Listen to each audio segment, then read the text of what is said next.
So a lot of times, like the homeowners, well, what kind of windows do you have today?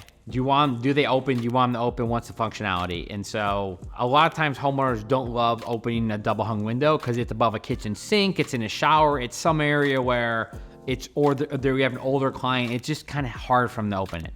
So at that point, there's two other windows. There's a casement, which cranks open, and there's an awning, which pushes out.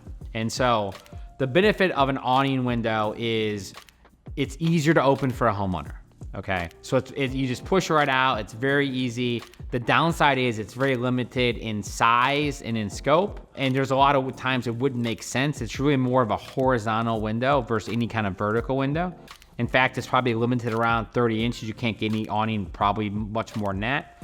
However, it's a great option for basement windows, for bathroom windows, sometimes for kitchen sink windows. So you want to open it and you want to be able to have it open easily, but there are some limitations as well, just based on the style of that window.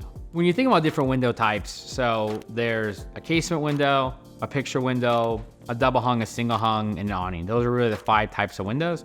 And so casement and picture tend to be the most expensive, and then awning's kind of in the middle. And so if you're looking at awning window, it costs more than your traditional double hung or single hung window. It normally costs around the picture, maybe slightly less, but it is definitely cheaper than a casement. So if you think about, I really need to open a small window in a hard to reach place, it's not a bad option for cost savings.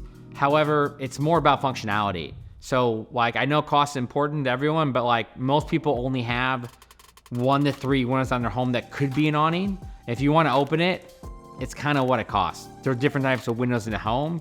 And so if you're looking at awning window, it's normally a basement window.